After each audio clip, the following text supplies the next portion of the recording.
Paulo Denardim. Boa tarde, 1h mais 6 minutos. Este é o Sala de Redação que está começando nesta terça-feira agitadíssima, acontecendo coisas importantes no futebol brasileiro, e eu quero lembrar que todas essas coisas importantes passaram necessariamente e continuam passando pelo nosso GZH, pela Rádio Gaúcha, pela Zero Hora. O Zé Alberto ontem fez um trabalho esplêndido, eu liguei para ele para cumprimentá-lo. Cabeção foi muito bem, ou seja, foi um destaque realmente maravilhoso. Nós estamos muito orgulhosos daquilo que a gente pôde fazer, né? Bom, mas eu tenho um recado muito importante para começar o programa. O Guerra Filho, mudou tudo no Internacional, Guerrinha. Pois é, Pedro, e me perguntaram hoje o que eu achei da chegada do Abel. Bom, em primeiro lugar, é um caso de emergência, né? Não dava para esperar muito tempo, não dá para sentar em cima do problema e esperar que caia do céu uma solução. Então eu acho que a escolha do Abel é uma escolha acertada no momento. Por quê? Porque o Inter precisava encontrar alguém que chegasse e colocasse a mão na massa sem a dificuldade de conhecer grupo, de conhecer clube, que tivesse a facilidade de aglutinar um vestiário, que certamente também está abalado com a saída do ex-treinador. E eu acho que a escolha foi certa, a escolha pode render frutos, entendeu? E quando eu digo render frutos, e quem me acompanha aqui sabe, não é para ser campeão. O Inter não vai ser campeão, não tem bala para ser campeão. Mas para garantir com tranquilidade uma vaga entre os 4 melhores e se posicionar na Libertadores do ano que vem sem sobressaltos. O que vai acontecer depois, lá no fim, eu não sei nem o que vai acontecer agora, porque contratação de treinador e contratação de jogador é bilhete no escuro.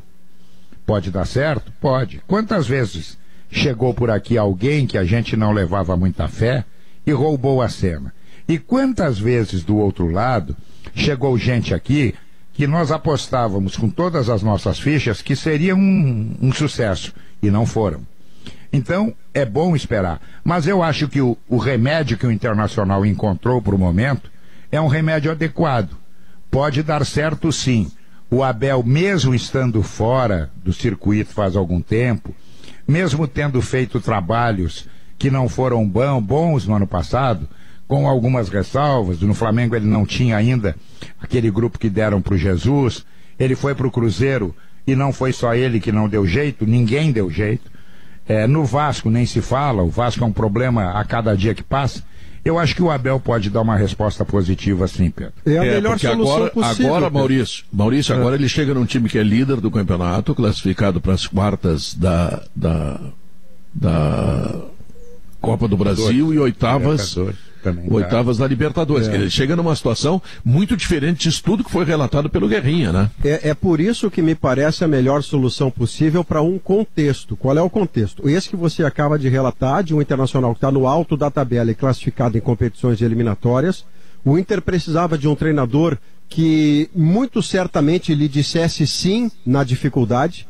Esse treinador precisaria ter laços afetivos com o clube e com quem o convidasse. E há uma relação de amizade pessoal do presidente Marcelo com o Abel Braga. Então, nesse contexto, para alguém que fosse destemido de dizer o quê? Quarta-feira eu estou na Casa Mata, é só eu ter condição legal que eu vou estar ali na beira do campo.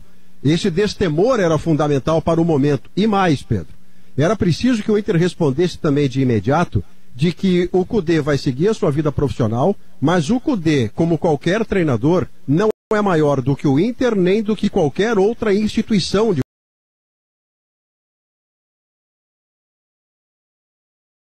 Eles são profissionais, fazem o melhor que podem, vão ao mercado, eventualmente são demitidos, se demitem, saem no meio do trabalho, mas a vida vai continuar para o Inter como continuará para o Cudê. E a melhor prova é que o Inter traz um treinador que precisa desta oportunidade. O Abel não teria em nenhum outro clube, em nenhum outro contexto, a chance de retomar o padrão da sua carreira, tanto quanto vai ter agora no Internacional. Ele é acusado às vezes de ultrapassado, algumas vezes ele pareceu mesmo ter sido engolido pela velocidade das novas coisas do futebol, mas ele é talentoso. E se ele estiver disposto a reaprender, disposto a fazer coisas diferentes para melhorar, o Abel é um cara capaz e pode dar certo. Jogo de vida. Pedro. Hein? olha só, esse rompimento do Kudê com o Internacional, ele é muito nebuloso para todos nós, né? Tendo em vista que não se ficou sabendo exatamente como foi esse processo, né? Então, realmente, assim, agora a gente está num momento onde tem os advogados de acusação, os advogados de defesa, cada um vendo o seu lado mesmo, e eu, particularmente, como torcedor, assim, tenho uma decepção pela forma, com o Kudê, pela forma como isso aconteceu, né? Eu sei que ele tem as razões dele, obviamente, né? É um profissional que deve ter colocado a ideia, né? A ideia de ele estar sempre em risco quanto ao futuro dele dentro do clube, mesmo tendo contrato assinado ou não, deve ter pesado nessa forma. Enfim, a gente não sabe exatamente como foi feito todo esse processo, né? Então eu acho que agora o Kudê, ontem foi o meu dia de encerramento como kudezista, não sou mais, né? O Kudê é uma página virada na história do Internacional, não tem mais volta, e recebo o Abelão realmente de braços abertos, como o torcedor deve fazer. Eu acho que nessa hora, se fossem perguntar para mim ontem se eu gostaria que viesse o Abel, eu vou ser sincero, assim, eu acho que o Abel é um totem na história do Internacional, ele tem a posição de destaque dele como o treinador que nos deu a maior conquista, e eu acho complicado mexer nesse terreno, né, num momento desse. Mas, ao mesmo tempo, ele é o cara que é o gestor de grupo, que a gente sabe que é pai, né, que se torna um paizão para os jogadores. Quem sabe ele possa realmente seguir capitaneando essa barca até o fim com o melhor resultado possível. Então eu abraço ele, e agora a hashtag já é fechado com Abelão. Malenotti, hashtag Abelão. Diogo Oliveira, o que tu pensa de tudo isso que está acontecendo? Pedro, eu acho assim que eu acho que foi a solução possível. Não sei se ela foi a melhor ou a pior, mas era a solução possível para o Inter nesse momento, né? Porque não dá para contratar um treinador de um projeto longo, terminou mandado do Medeiros, etc. Na verdade, o que o Inter está fazendo é pegando um troféu da prateleira, né? Um treinador do passado e agora... Oi? Entrou alguém ali. Entrou um troféu do passado, um troféu ali na prateleira e colocou agora no presente. O Inter tinha um técnico do presente, né? Campeão argentino, enfim, né? E agora está pegando um técnico do passado. Isso quer dizer que ele não vai dar certo? Não, eu acho que ele tem condições, porque a relação do Abel com o Inter é completamente diferente de qualquer outro time, né? Um treinador que passa 7 vezes por um time, 7 vezes. Eu lembro até de um episódio, em 2016, estava começando aquele cenário ruim do Inter, Maurício, aí eu estava lá no Redação, fiz um comentário muito duro sobre o que estava acontecendo no Inter, citei o Abel, eu saio ali do comentário, toco o telefone, eu vejo ali, Rio de Janeiro, não tinha o telefone dele, agora tem, obviamente, né? E aí era o Abel, concordando com o que eu tinha dito, e ele queria conversar sobre o Inter, e ele, há 2 anos ele estava fora do Inter, ele sabia tudo o que acontecia no Inter, tudo. Sabia do cara da base, de quem estava, de quem não estava. Cristiano Nunes, que é o preparador físico, foi trazido por ele em 2014 para o Inter, né? Não vai ter tempo para treinar, não vai ter tempo, até dezembro não tem uma semana de treino cheia para os próximos treinadores. Então o Inter aposta num prazo imediato nisso, de um treinador que conhece o clube, que é gestor. Eu acho que ele e o Inter têm uma relação positiva, Pedro, pode funcionar. E eu acho mais um pouco, eu não sei se tu concorda comigo, o Internacional tem um time hoje, tá? Vamos discutir o Zé Gabriel e o Moledo, eu escalaria o Moledo, bom, não importa, é só tirar um e botar o outro, se for o caso, tá? Tem uma forma de jogar que está montada. Bom, se o Abel continuar com isso aí e entregar para os jogadores aquela confiança de paizão que ele entrega e tal, não tem muito o que treinar, treina no jogo, né? E aí conversa com os caras no hotel. Aí eu acho que tem a forma de jogar tem que mudar, Pedro. E vai mudar, pode ter certeza. O Internacional terá, quase com absoluta convicção, um jogador que vai armar o jogo. Não vai ficar na dependência de carregadores de bola. O Internacional vai ter o Moledo titular, eu não tenho dúvida disso. Eu não sei se o Rodrigo Dourado não vai virar titular, que é conhecido do Abel. Então vai mudar sim, não vai continuar. Não é mudança só de nome, vai mudar a forma de jogar. Aquele time que a gente viu contra o Curitiba, que não agrediu dentro do Beira-Rio, aquele time não pode continuar. Ele precisa mudar, ele precisa encarar os seus adversários dentro da sua casa e mostrar a eles que a casa tem dono. Então vai mudar, sim. Pode ter certeza que o Inter vai passar a ser sanguíneo. Tá, mas para ter o armador, Guerrinha, ele precisa ter o D'Alessandro. Até quanto o D'Alessandro consegue jogar partidas quarta e domingo? Aí está a dificuldade, não tem outro. Mas Bom, esse é o risco, Pedro, do Inter, que o Inter corre, porque o Abel é bem como disse o Diogo, é um troféu, e é o técnico que topou o desafio de trabalhar até fevereiro. É um cara que conhece o ambiente, conhece a casa. O Abel chega no vestiário, ele percebe o que está acontecendo no ar, né? O Abel é da família, como se fosse um integrante da família do Inter, e no momento de dificuldade a família se une, né? Mas a mudança de estilo de jogo ela é muito radical, e aí não tem tempo de treinar, e assim, lá em janeiro... Não, mas se ele mudar muito, vai ter problema, porque não vai treinar. Mas é o Abel. O Abel é campeão do mundo. Será que o Abel vai chegar e vai só distribuir as camisas e dizer, sigam fazendo o que vocês faziam? Até porque esse não é o estilo dele e também não é a forma como ele pensa futebol. O Guerrinha disse bem, e eu fecho com o Guerrinha. Eu acho que o Abel vai resgatar o D'Alessandro. Começa por aí. É uma das mudanças que ele vai fazer. Até para ganhar o vestiário, pela liderança do D'Alessandro. A tua pergunta é muito pertinente. O D'Alessandro aguenta? Eu acho que tem um risco aí, hein, Guerrinha, Léo e amigos. Assim, ó, se ele for fazer uma mudança muito radical no modelo de jogo, enfim, sem tempo para treinar, ele não tem uma semana cheia. Isso é um problema grave até dezembro, né? Então talvez ele faça alguns ajustes. Até 20 que, obviamente ele vai fazer. Até 20 de janeiro, se não for eliminado da Copa do Brasil e da Libertadores. Eu acho que ele vai fazer alguns ajustes, Maurício, só para fechar, Maurício. Por favor. Ele vai fazer alguns ajustes, me parece que sim, né? Porque, enfim, é um treinador que tem estatura, tem as suas ideias. Mas eu acho assim que alguns conceitos se ele mexer muito gravemente, pode dar um prejuízo aí, não conseguir retomar depois, Maurício. O grande desafio dele, Diogo, me parece ser manter o que há de certo do trabalho do Cudê, que leva o Inter à liderança do Brasileirão, portanto ele não pode desfazer acertos do treinador, e ao mesmo tempo corrigir aquilo que claramente está atrasando o time do Internacional para jogar melhor futebol.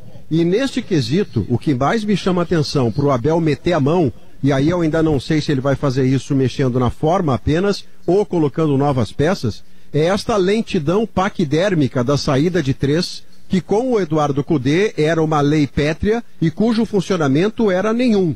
O Inter trocava quatro bolas entre os zagueiros e o volante, até que um deles, sorteado, dava um bico para frente. Isso não é uma saída de bola qualificada, isso era uma saída lenta e rifada, que o Abel vai ter que meter a mão para ter melhor produção. Já a capacidade de marcar, a capacidade de jogar pelos corredores com o Edenilson e o Patrick, que o Cudê fez, a função do Thiago Galhardo, Diogo. A função do Thiago Galhardo é um ouro, é um tesouro de Cudê com o Galhardo. E isso não pode ser mexido. Mas aí eu acho que vai ser pensa no D'Alessandro, ele não consegue fazer essa marcação, que pra mim é a grande marca Eu discordo de ti da saída lenta e paquidérmica, porque ela é uma saída de bola trabalhada, e a bola não pode ser rifada, o passe tem que ser certo. Mas ela sai rifada, Léo? Não, ela sai rifada quando o adversário pressiona. Porque se teu time tá com 7 jogadores no campo de ataque, o passe tem que ser o 100% seguro. Não tem o 100% seguro, volta, trabalha, mas enfim, é uma ideia de jogo, é uma ideia dele. Mas a questão para mim mais marcante da ideia de jogo que fica é de uma marcação muito avançada, né? O Inter contra o Coritiba, o Guerrinha falou da questão do Inter sanguíneo. O Inter contra o Coritiba, a primeira parte do jogo, o Inter fez bem. O Inter recuperou a bola naquela ideia dos 5 segundos e até antes dos 5 segundos, que o perde pressiona, que é o Gegenpressing do Klopp. O Klopp defende que o jogador tem que recuperar a bola, o time tem que recuperar a bola nos 2 segundos depois de perder. Por quê? Porque nesses 2 segundos... combinar com o adversário, né? Não precisa. Se tu tiver um treinamento para isso, não. É que... Vai, Diogo, vai lá. Não, pode ir, Léo. Pode ir, só tô desculpa, ali. O te chama de pressão pós-perda, vai lá. O que o Klopp batizou de Gegenpressing, e ele trabalha com 2 segundos, porque nesses 2 segundos o adversário, ele não está preparado para ter o bote do rival. Ele está tranquilo, ele pegou a bola, agora eu vou jogar. E aí vem ferozmente o adversário e rouba a bola. Isso o Inter fez bem contra o Coritiba. O Inter foi exemplar. A questão era a segunda parte, que era a construção, ter a bola e agora, né? Aí fez falta o Galhardo, que é um cara que tem uma qualidade técnica de meia, mas enfim... Essa questão do sanguíneo, de marcar alto, de ser um time vibrante, isso o Inter ficou. Mas não é a ideia do Abel. E aí que para mim é a grande interrogação, Como é que o Abel vai lidar com a transição para a ideia dele, mantendo uma característica para a qual já está mecanizado? Os jogadores estão desde o início do ano habituados a fazer isso, Diogo. Conhecendo o Abel, assim, o Abel é um cara que, assim, se relaciona muito bem com as pessoas. Eu acho, sabe esse fenômeno que aconteceu agora no Flamengo, que os jogadores pediram o Rogério Ceni para a direção do Flamengo, porque ele estava mais próximo do Jorge Jesus do que o Domi? Eu acho que o Abel vai conversar com os jogadores, vai conversar com o D'Alessandro, que ele tem uma relação ótima, com o Dourado, com outros jogadores que ele conhece, e vai dizer, olha, você se sentem à vontade fazendo isso, vamos tentar manter isso aqui. Não estão se sentindo de outra maneira, vamos tentar resolver aqui. Porque ele não vai ter tempo para trocar tudo e mudar. Eu vejo uma solução híbrida para isso aí. Bom, primeiro bota o Moledo, tira o Zé Gabriel. Por duas razões. Primeiro, o Moledo defende muito mais, e segundo, que o Zé Gabriel tem errado quase todos os passes que está fazendo, tá? Essa é a primeira questão. A segunda é o seguinte, como o Bosquilha não está em campo, bota o Alessandro ali no meio, aí tu tem as virtudes do Cudê e traz alguma coisa para melhorar do Abel. E tu tá com o problema resolvido. Não consegue fazer o área a área, Pedro. O D'Alessandro, tecnicamente, ele é diferente de todos. Mas não, o Marcos Guilherme também não faz nada. Ele jogava, tá entendendo? Ele corria para tudo quanto é lado, mas tu não tirava nada. Concordo contigo que o Marcos Guilherme, na parte criativa, não fazia nada. Ofensivamente, não. Mas era um cara que cumpria a função. Né, correndo, transpirando, função, entregando sem jogar nada. Mas é que é coletivo o jogo, Pedro, porque senão só joga com a bola. Tu precisa também ter uma recomposição, tu precisa ter operário também. Sim, o D'Alessandro do lado e o Patrick do outro. Mas o futebol é com a bola. Não, e também sem. A bola é melhor. Não existe futebol por pensar sem que bola. Nós jogamos com a bola, nós tomamos 7-1 da Alemanha. Não existe futebol sem bola. Futebol sem bola existe, tem que ter a bola, mas tu tem que também saber jogar sem ela. Porque se a gente pensar que existe futebol só com a bola, a gente vai continuar tomando 7-1. Eu tô querendo entender, agora eu vou fazer uma comparação, então o Rogério Ceni não vai mudar nada no Flamengo. Vai seguir, depois daqueles 4-0, segue a mesma coisa também, né? Não precisa mudar, não vai dar tempo, não tem treino, ele tá nas mesmas competições. Ele vai mudar radicalmente. Vai mudar do meio para trás, ele vai mudar tudo. Não tenho nenhuma dúvida disso. A questão é a ideia. O cara é chamado, o cara é chamado para mudar de jogo. O Rogério Ceni, esse gosta de jogar com a bola e sem a bola. Marca pra caramba. O Fortaleza é uma das melhores defesas do campeonato. O Abel não é um intenso. O Abel terminava o jogo com os 4, 5 atacantes. Não é intenso? Claro que é. Mas eu não estou dizendo que ele não é intenso. Então eles vieram para mudar. Tu não vai pensar que o Abel está satisfeito olhando os jogos dele. Não vai dizer, olhando os jogos do Inter. Vem cá, mas quem é esse time que está do outro lado? O Curitiba. Parei, o Curitiba já tem bola na trave do Internacional com 15 minutos. Mas o Inter não vai atacar eles. Mas é o que disse o Maurício. É o que disse o Maurício. Ele também não pode esquecer que o Inter é líder do campeonato. Quer dizer, alguma coisa o Inter fez para ser líder do campeonato. Eu acho, sinceramente, que ele vai conversar com os jogadores e capturar ali em que eles estão à vontade que está funcionando. Vai ser a primeira providência, porque treinar, olhar no treino, como é que funciona ou não funciona, ele não vai ter tempo para fazer isso. O primeiro mas ele tem uma vantagem muito maior do que o Rogério Ceni no Flamengo. Vou traçar de novo o paralelo. O Abel é um cara que assiste o Internacional jogar, ele conhece os jogadores tudo, vocês mesmos disseram aí que ele não estava aí, sabia tudo que acontecia. É verdade, aí. Verdade. Ele é muito, para quem não sabe, ele é íntimo amigo, não só do Marcelo, do Fernando Carvalho. São parceiríssimos. Ele vem aqui e faz churrasco na casa Entendeu? dele. Exatamente. Total. Então ele sabe tudo, ele conhece tudo da base. Então para ele fica muito menos complicado sem treino trocado que para o Rogério Ceni. O que o Abel entrega imediatamente, Guerrinho? O Abel entrega imediatamente, chegar no vestiário... Um time diferente. Primeira coisa, um time diferente. Podem ter certeza que o Moledo vai jogar. Podem ter certeza que o D'Alessandro vai ter chance. Vai ter chance. Podem ter certeza que o Musto não será aproveitado. E vai mudar animicamente o Internacional. Tá, esse é vai botar na cabeça dos caras que os caras têm que atacar o adversário, principalmente dentro do Beira-Rio.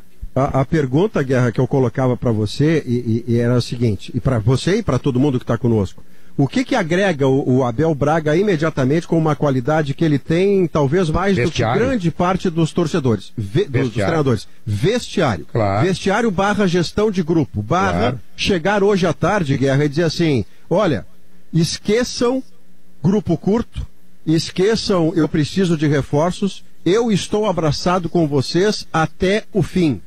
O treinador vai dizer aos seus jogadores, se não com essas palavras, do jeito dele, que ele está num pacto de lealdade de fazer funcionar o time o mais longe possível. Isso já dá uma liga extraordinária para time que recentemente, contra Corinthians e Curitiba, foi reconhecidamente um time desconcentrado.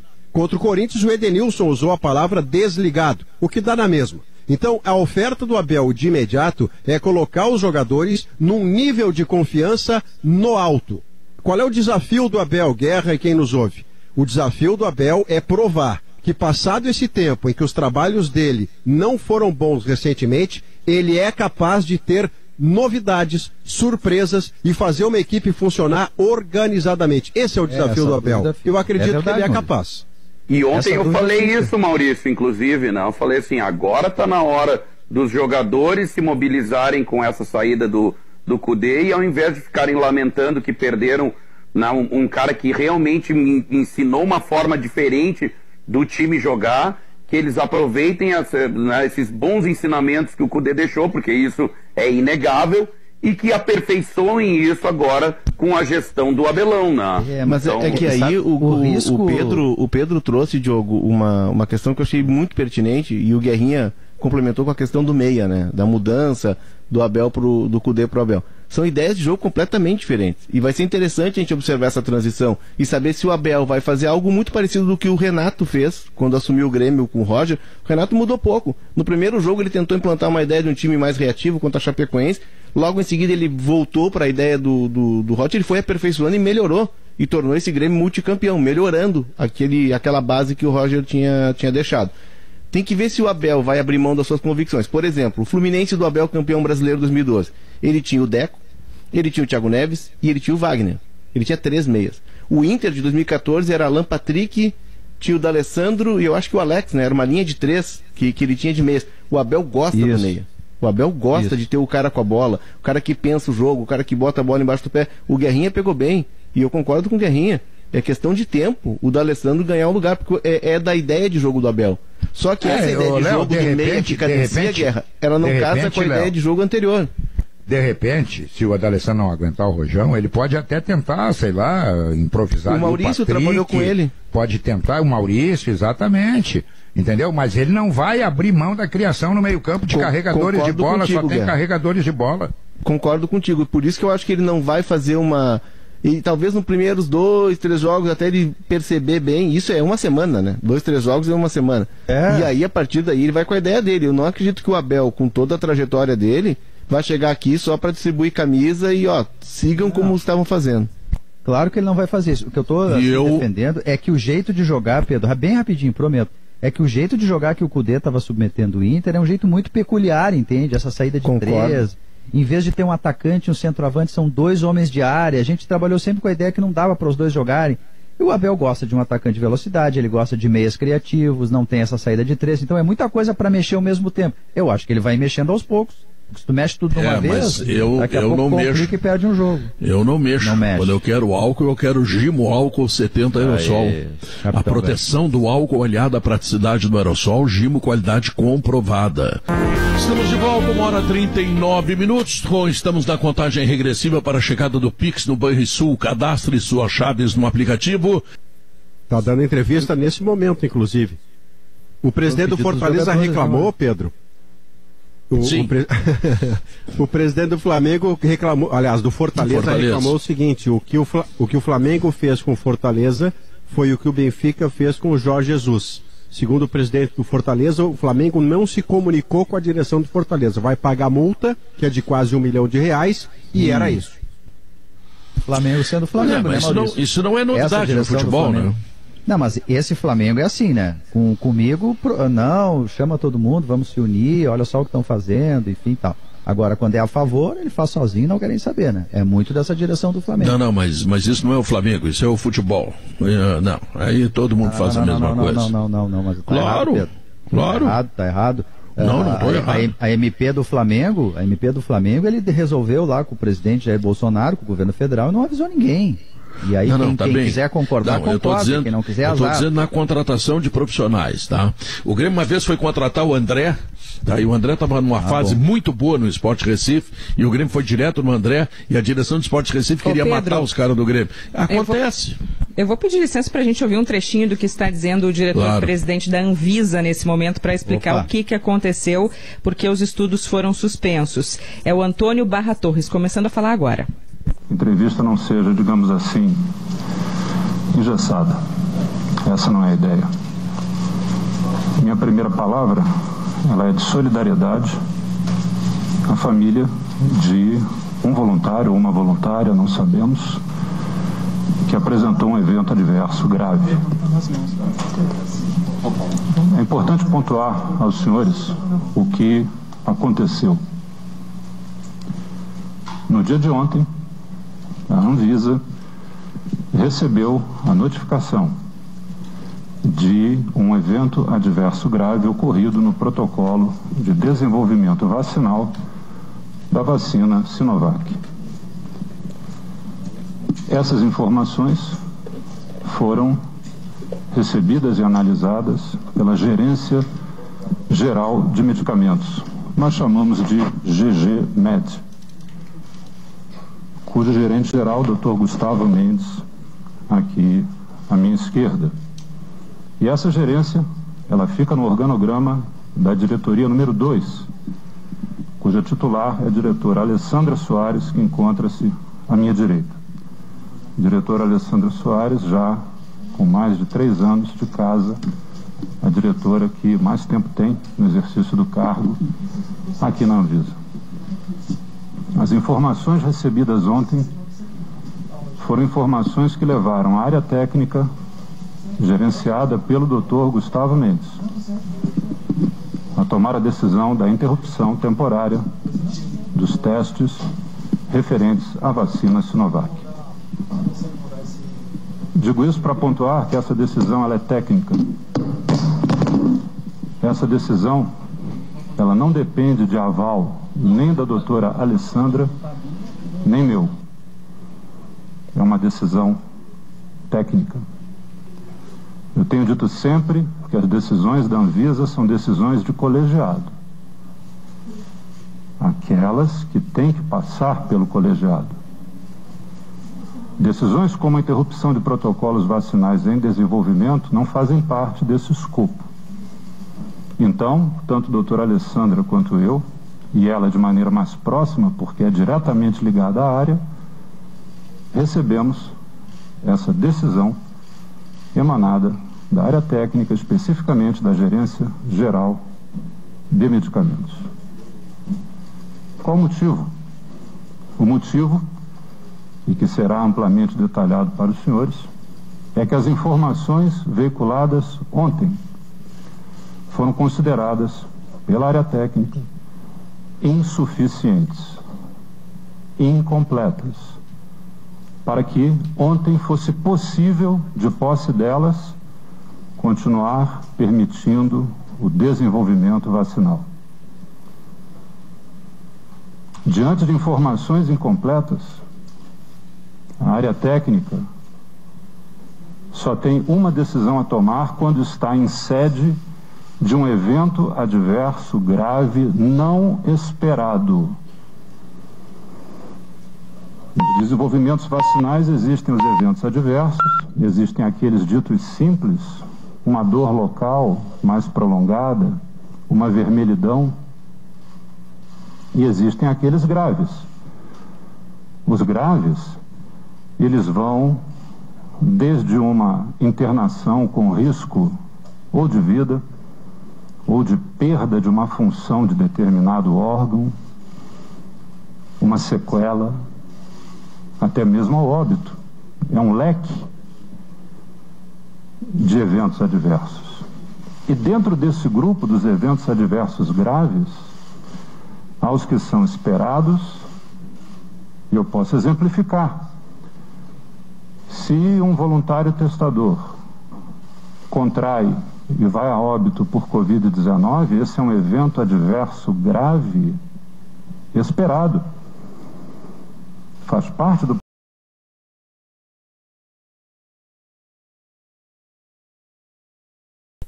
Não, tô sabendo, justamente por isso que eu tô trazendo essa questão aí. Aí o Grêmio retoma um pouco do seu DNA e deixa de ser um time tão de contra-ataque como vinha sendo ultimamente, o Duda. Eu quero, Duda, depois do intervalo comercial, eu quero te dar prioridade para falar sobre esse novo meio de campo do Grêmio, que tem toda aquela gurizada que eu chamei de os netinhos do vovô Romildo, tá legal? E a produção do Grêmio é o time da transição, que leva jogadores, que dá resultados técnicos e financeiros, enfim, tudo isso. Nós teremos não é tão velho assim, Pedro. Ah, mas são os netinhos dele, ele que cria lá na... Renato, mas aí tu não vai chamar o Renato de vovô, né? Que o Renato tem um jeito mais... o Renato é metido a malandro, né? Faz aquela carinha assim, pensa que ainda pega as gurias. Não, tudo. O vovô Romildo é melhor. O vovô Romildo já é o mais aquietado na dele, lá na sala da presidência, essa coisa toda. Bom, mas enfim, tá? Nós vamos falar da criação do Grêmio e, digamos assim, o que o jogo do Fluminense nos mostrou que pode mudar para melhor no time do Grêmio. Mas isso é logo depois do intervalo comercial e também no Gaúcha na Hora Certa, que nós vamos apresentar para vocês, e também depois do comercial a Andressa falará um pouco mais daquilo que está dizendo o presidente da Anvisa, de um assunto que é muito sério, sim, é muito sério, a vacina contra a Covid-19 que está chegando. Voltamos daqui a pouco. 2h03, de volta com o Sala de Redação, Gil e tem um acréscimo retroativo. Caiu Maurício Saraiva. Não, vai lá, Pedro, eu tô com delay aqui porque caiu uma internet, eu vou tentar dar um jeito de novo aqui, vai lá. Tá bom. Duda Garbi, o Grêmio tinha ao mesmo tempo Darlan, Mateuzinho, Jean-Pierre, Isaac e Ferreirinha. E o Grêmio deu um rodeão no Fluminense. O que tu acha disso? Tá, vamos pontuar assim. Primeiro, o Grêmio começa, né, Pedro, não se sabe por opção ou por obrigação, porque o Lucas Silva estava suspenso, né? Tanto é que está viajando agora. Jogou o Darlan, né? Então a gente não sabe se foi uma convicção do treinador, entendendo que o Darlan seria um bom substituto, ou se ele iria de Lucas. Minha opinião, acho que o Renato iria de Lucas, né? O que, na minha opinião, é um erro de escolha e de avaliação, né? Visto que o Darlan tem mais características nessa ideia de Grêmio aí. Então, Darlan, Matheus, PP e Jean-Pierre formaram um meio-campo que, junto do Luiz Fernando, que nesse jogo jogou bem, um meio-campo bom, um meio-campo que correspondeu. O Fluminense não é um primor de time, mas está na tabela com bons resultados, o que faz com que a gente fique contente com a atuação, já que foi uma das melhores atuações, se não a melhor do ano. E este foi o meio-campo colocado naquele jogo. Para o jogo contra o Cuiabá, não tendo Robinho e Luiz Fernando, não tendo Maicon, tu pode repetir o mesmo esquema, time e peças que foram e Ferreira do lado, que fizeram sucesso. E com o acréscimo do Ferreira, que acho que é um jogador ligeiramente superior, podendo ter um potencial de crescimento maior. Essa é a minha opinião. Então, amanhã, o time ideal seria Darlan, Matheus, por um lado Ferreira, pelo outro PP, com o Jean-Pierre centralizado, e a gente sabe que o Churin, embora tenha chegado e jogado bem, peguem os lances cortados, né, os melhores momentos do Churin, ele marca até o meio campo, dando 2 ou 3 carrinhos, recuperando bola, ele abre para os lados, ele dá o passe para o gol, ou seja, o Churin foi móvel, foi marcador, que é o que se pede, né? Recomposição e tudo mais, e ainda foi à frente e ajudou o ataque, que é, obviamente, a principal função dele, que é ajudar o ataque. Então, assim, se o Churin ainda não é o titular, agora ele vai ser no futuro, porque o campo vai mostrar isso. Deve ser o Diego Souza. Agora, com esse meio campo, a tendência é que o Grêmio faça um jogo bem melhor do que fez contra o Juventude, embora tenha ganho, Pedro. A disputa abriu, né? A disputa na centroavance ali do Diego Souza, que tem passe para gol contra o Juventude. O Diego Churin tem passe para gol contra o Fluminense. Os dois Diegos vão disputar com a mesma característica a posição central. O Diego Souza tem a confiança do Renato, do tempo ainda de campeão gaúcho, fazendo gol em Grenal e tudo, mas o Churin chegou apresentando muita arma. O Churin apresentou especialmente, me parece, aí eu submeto a bancada, como diria o outro, o que me parece importante no Churin é que ele chega sem estranhar a camiseta, sem período de adaptação. Ele chegou jogando no Grêmio o que parecia estar jogando no Cerro Porteño. Tem algo, Maurício, que que me remete a uma expressão que o Tite cunhou, né? O Tite usava muito, a taxa de trabalho.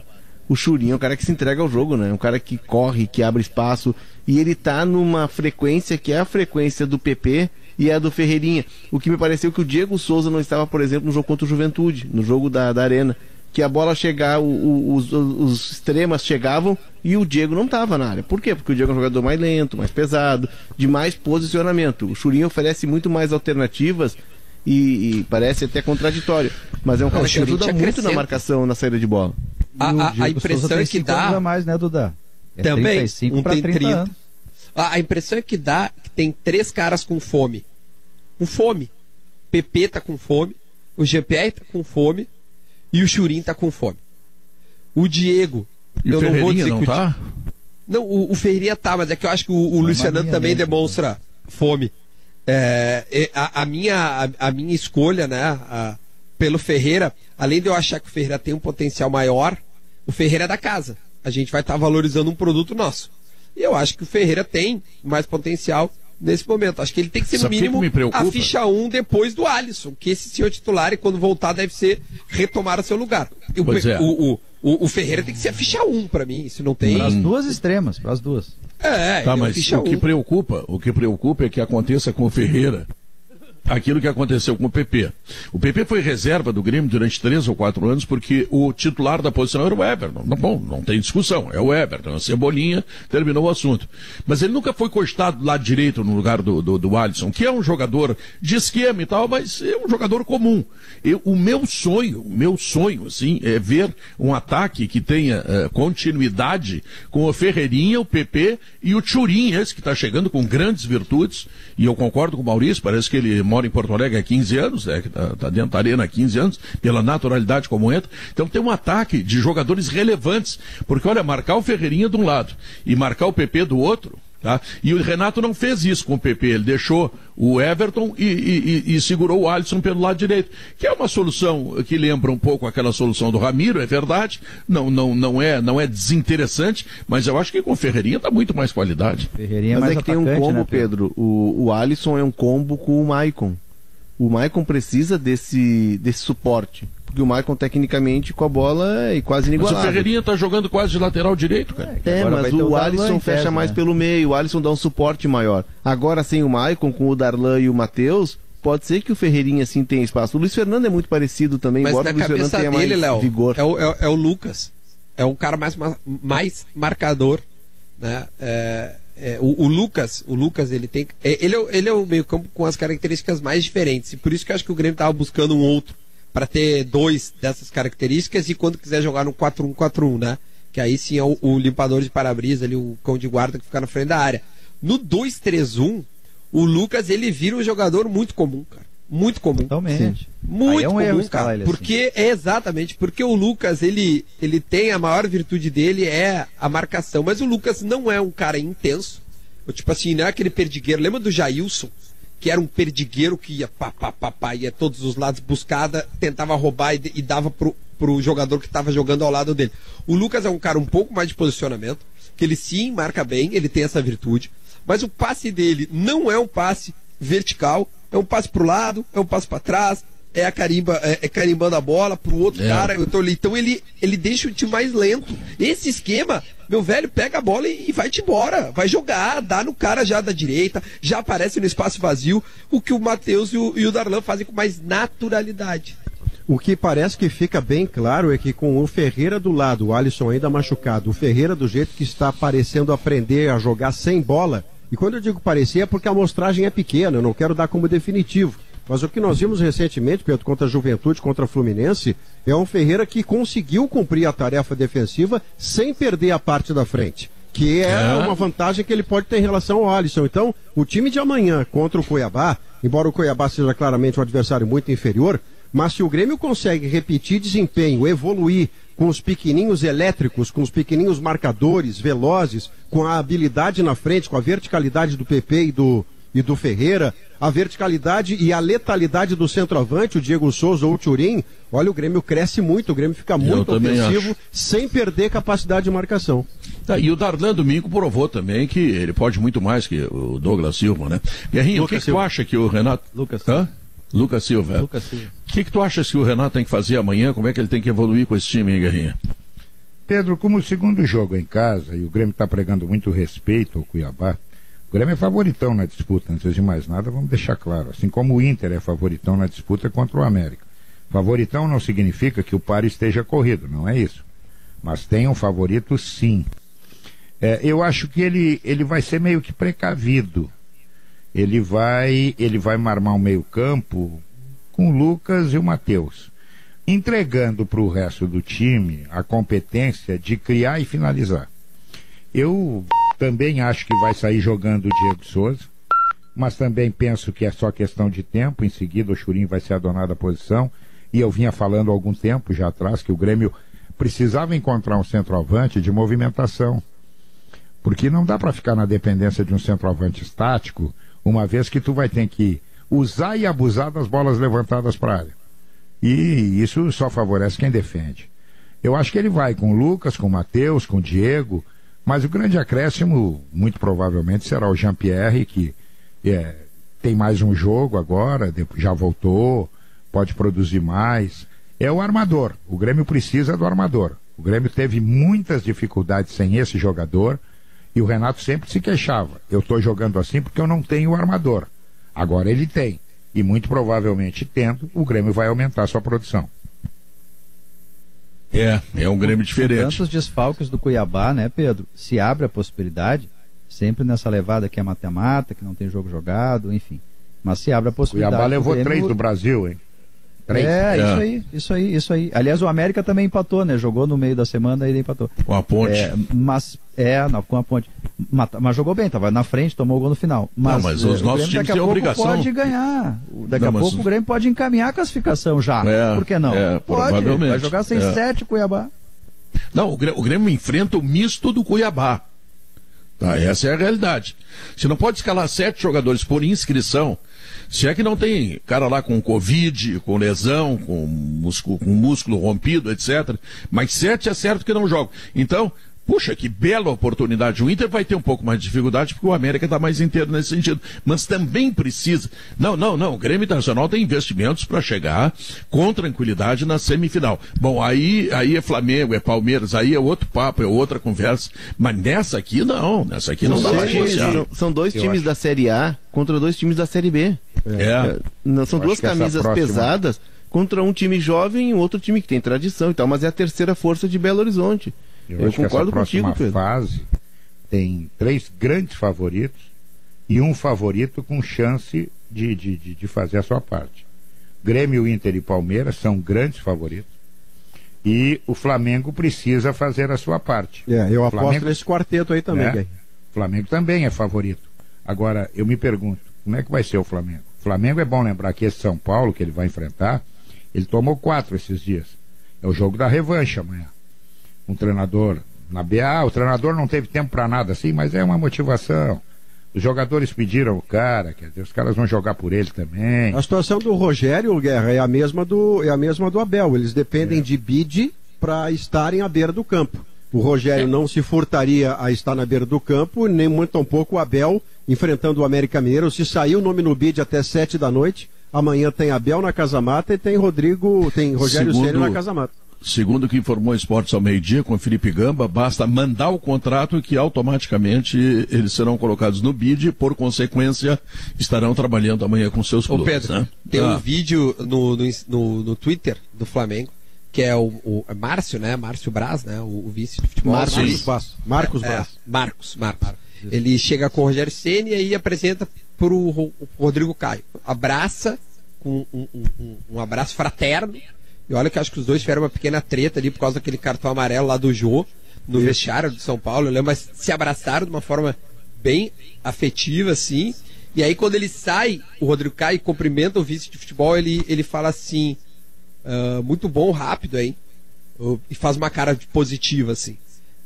Mas eu vou... O que dá a entender que tem aprovação, assim, 110% do grupo. E ontem eu estava vendo Bem Amigos e o Maurício participou, eu fiquei vendo o Maurício que tá voando. A internet no Bem Amigos não cai. Aqui cai. Falou, e o Caê... Aqui nós censuramos ele, para não incomodar. Você se decide a minha elogia ou me dá uma pancada, Dudu. Mete cabo no... O setorista... Só para concluir, o setorista do Flamengo, e ele trouxe algumas informações bem legais, assim, de perceber que não existia uma má vontade com o Domi. Mas existia uma incredulidade, eu não sei se existe essa palavra, mas ele ficava incrédulo não tinha vontade, coisas que o Domi pedia. Assim, gente, isso não vai dar certo, Domi. Tu tem certeza que é isso que tu quer que a gente faça? E os jogadores tentavam porque respeitavam o técnico, mas as coisas não davam certo. Então mas eu a acho inversão de valores, né? Os jogadores aprovaram o técnico. Não só um pouquinho, cara. A hierarquia é diferente. O técnico não, tá mas lá, no futebol tem as não, ideias. No futebol, eles têm que aprovar. Brasileiro, né? Eles talvez têm que aprovar. Talvez esse seja um dos pontos que a gente precise revisar. Não, tem uma hierarquia. O Chelsea desaprovou o Luiz Felipe e o Luiz Felipe foi embora. O jogador mas é caso muito raro, né, Maurício? A gente sempre lembra do caso do Filipão no Chelsea, que o Filipão não conseguia se comunicar. E o Filipão tem como ponto forte dele a comunicação, a motivação. O jogador, e só lá para não lembrar, funcionava. O jogador derruba técnico.